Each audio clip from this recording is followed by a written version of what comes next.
Hello, friends. Welcome to today's podcast, where we will discuss a book that has been a source of guidance and inspirations of centuries, the Bhagavad Gita.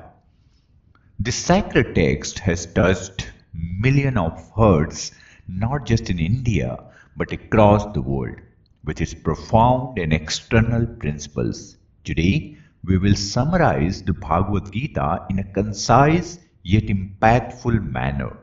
This book offers a deep understanding of every aspect of life. So let's explore the invaluable teaching that Lord Shri Krishna imparted to Arjuna, which remains relevant not just on the battlefield but also in our daily lives. We want to assure you that the summary we are presenting in this podcast is authentic and carefully prepared so that no essential message or thoughts is left out. It may be a bit long, but that is only to ensure that we convey the true essence and quality of the teaching. We want you to understand every word and absorb it in your life. Now, let's begin today's podcast. Introduction to the Bhagavad Gita. The Bhagavad Gita consists of 700 verses and is a sacred dialogue that takes place in the Bhishma Parva of the Mahabharata. It is a conversation between Lord Krishna and Arjuna, occurring when Arjuna is confused and troubled about his duty in the war. He is distressed at the thought of fighting against his own family members and loved ones and find himself overwhelmed with doubt and sorrow. At this crucial moment, Lord Krishna enlightens him with profound teachings on life, actions, yoga, and spirituality. Chapter 1, Arjun Dilemma, Arjun Vishad Yoga. This chapter begins with Arjun's emotional and mental turmoil.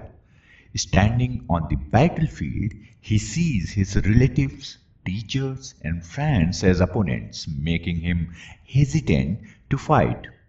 He questions whether it is right to kill his own kin for the sake of victory. Confused and distressed, he wonders about duty, righteousness, and the soul's eternal nature. Lord Krishna explains that the soul is eternal. It neither takes birth nor dies. The body perishes, but the soul remains indestructible. He emphasizes that everyone must perform their duty, and as a warrior, it is Arjuna's duty to fight. Krishna reassures Arjuna that by fulfilling his responsibilities, he will uphold righteousness. With Krishna's guidance, Arjun begins to find clarity and prepares himself to act. Chapter 2, The Path of Knowledge, Sankhya Yoga. In this chapter, Krishna explains the eternal nature of the soul and the temporary nature of the body. He teaches that the soul transcends birth and death. It simply moves from one body to another, just as a person changes clothes. Krishna also introduced the principles of Karma Yoga, the path of action, stating that one must perform selfless action without attachment to results. True wisdom lies in performing duties without being affected by success or failure. He encourages Arjuna to act without personal desires and focus on righteousness, as this lead to inner peace and liberation. Chapter 3, The Path of Action, Karma Yoga. Krishna elaborates on the importance of action, stating that one cannot escape duty by renouncing works. Instead, he emphasizes selfless services, where actions are performed without expecting rewards. Krishna teaches that work done with devotion and surrender to the divine becomes a path of liberation. Chapter 4, Knowledge and Action, Jnana Karma Yoga. Krishna explains in this chapter that action must be guided by knowledge. Blind actions alone does not lead to progress. Wisdom must accompany efforts. Actions performed with devotion and awareness transform into a form of a spiritual practice leading to self-realization. Chapter 5, The Path of Renunciation, Karma Sannyas Yoga. This chapter, Krishna clarifies the difference between renouncing all actions and performing actions selflessly. He explains that true renunciation is not about abandoning work but about detaching from personal desires. He emphasizes that liberation is attained not by escaping duties but by performing them with devotion and without selfish motives. Chapter 6, The Path of Meditation, Jnana Yoga. Krishna highlights the importance of meditation.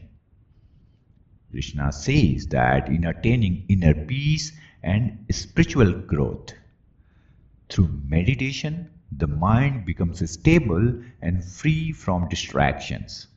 Krishna teaches that a true seeker must practice meditation with discipline and sincerity to realize the ultimate truth. Chapter 7, Knowledge and Wisdom, Jnana Yoga. In this chapter, Krishna explains supreme knowledge, revealing that those who understand the temporary nature of the world move towards true wisdom. He states that the understanding the divine brings freedom from illusion and suffering. Chapter 8, The Eternal Supreme, Akshar Brahm Yoga.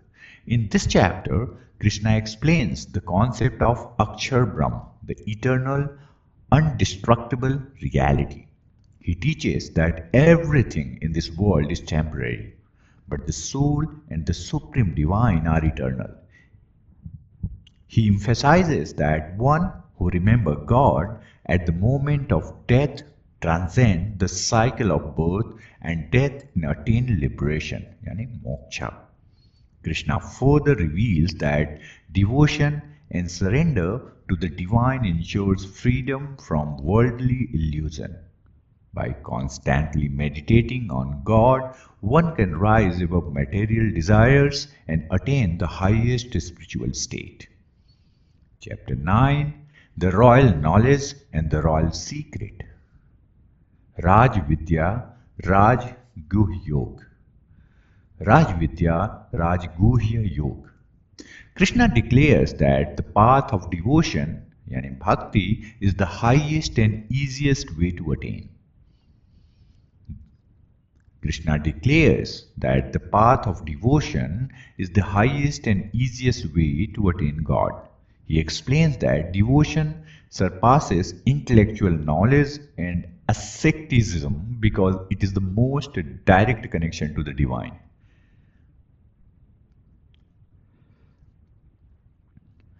He assures Arjun that God loves all beings, regardless of their background, and even a sinner who surrenders completely with devotion is purified and liberated. Krishna encourages everyone to worship him with a pure heart, as he personally takes care of those who surrender to him.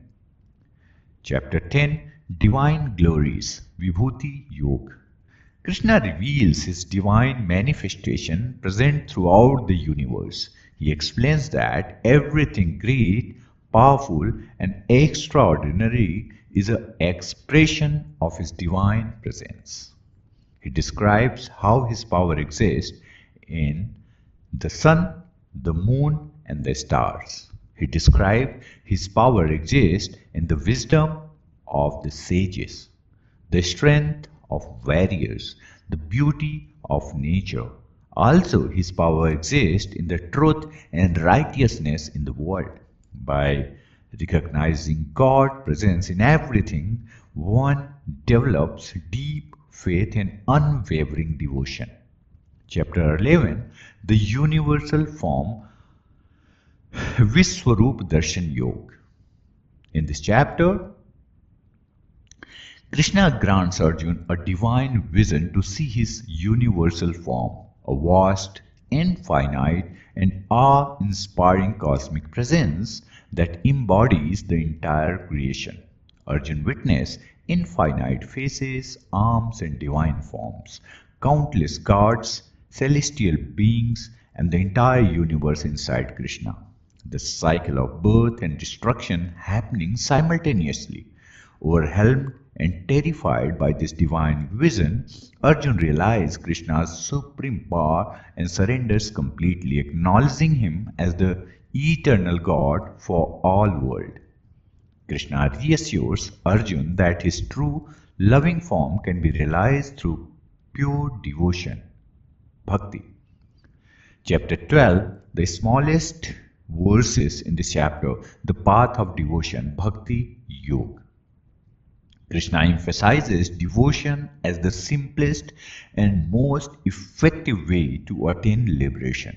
He explains that one who worships him with a pure heart, free from ego and selflessness, is most dear to him. He describes the qualities of a true devotee. The true devotee is free from hatred and envy, compassionate and kind. The true devotee is detached from material desires. A true devotee is a peaceful, forgiving, and self-controlled. Krishna assures that anyone, regardless of their status, wealth, or background, can attain him through sincere love and devotion. Chapter 13, the field and the knower of the field, Kshetra, Kshetragya Yoga. Krishna explains the difference between the physical body, Kshetra, and the external souls, Kshetragya. The body is perishable, but the soul is immortal.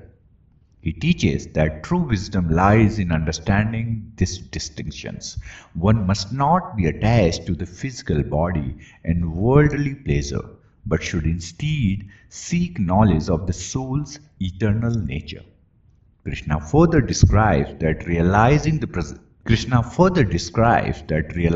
presence of God within oneself and others lead to liberation. Chapter 14, the three gunas. Gun Traya Vibhag Yoga. Krishna explains that three fundamental qualities that influence human behavior. First, Satya, Sattva Guna. Second, Rajas Guna. Third, Tamas Guna. Now, Sattva Guna is purity, knowledge, harmony, which leads to wisdom, peace, and happiness. Second Guna is Rajas, is passion, activity, desires, which causes restlessness, attachment, and ambition. And third is Tamas, which is purely ignorance, inertia, and laziness, which leads to confusion, carelessness, and darkness.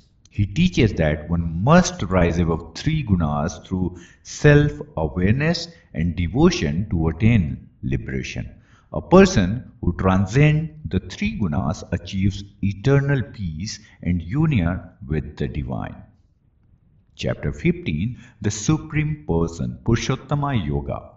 Krishna explains that the concept of Purushottam, the Supreme Person, describing how the material world is like an inverted tree where roots represent the divine and branches symbolize worldly desires. The soul is eternal but gets trapped in this cycle of birth and death due to attachment. Liberation is attained by cutting the roots of ignorance and surrendering to God. Krishna emphasizes that he is the ultimate goal, the eternal refuge, and the supreme truth. Chapter 16, the divine and the demonic qualities, Daiva Susampad Vibhag Yoga. Krishna categorizes in this chapter a human qualities into two types. Type 1, divine qualities, Daivi Sampad, which is fearlessness, truthfulness, humility, compassion, self-discipline, and devotion. And the second type is going to be demonic qualities, Asuri Sampad. Asuri Sampad is having the qualities like arrogance, greed, anger, harshness, ignorance, and hypocrisy. He warns that those with demonic qualities remain trapped in the cycle of birth and suffering, whereas those with divine qualities attain liberation. He urges everyone to cultivate righteousness and self-control. Chapter 17, the three types of faith, Shraddha, Traya, Vibhag, Yoga. Krishna explains that faith, Shraddha, is the three types based on the person's inner nature. First, Sattvic faith, second, Rajasic faith, and third, Tamasic faith. Sattvic faith is pure and devoted to truth, leading to spiritual progress. Rajasic faith is driven by desires and material gains, leading to temporary success. And third, Tamasic faith is rooted in ignorance and superstitions, leading to confusion. Krishna advised Arjun to follow Sattvic faith, perform selfless actions, and dedicate everything to God. Chapter 18, which is going to be the last chapter of Bhagavad Gita, the path of liberation, Moksha Sannyas Yoga. In the final chapter, Krishna summarizes the entire Bhagavad Gita, emphasizing that dharma, righteous duty, must be followed with devotion and selflessness. All actions must be surrendered to God without attachment to the results. And the true liberation, moksha, is attained by surrendering completely to Krishna. Krishna declares, "Abandon all forms of the duty and take refuge in me alone. I will free you from all sins, do not fear." Arjun, now free from doubt and confusion, surrenders to Krishna and is ready to fulfill his duty with clarity and courage. The Bhagavad Gita is a complete, timeless guide to the life. It teaches us how to overcome struggles, act with righteousness, develop wisdom, and attain inner peace. Whether through knowledge, action, or devotion, Krishna assures that all path leads to liberation when followed with sincerity and surrender. Let us reflect on these teachings and apply them in our lives to live with purpose, wisdom, and spiritual awareness. Thank you for listening to today's podcast. The Bhagavad Gita is not just a religious text, but a manual for life, guiding us in making the right choice and facing challenges with wisdom and courage. Stay tuned for more enlightening discussions. Until next time, stay inspired and keep walking the path of truth and righteousness.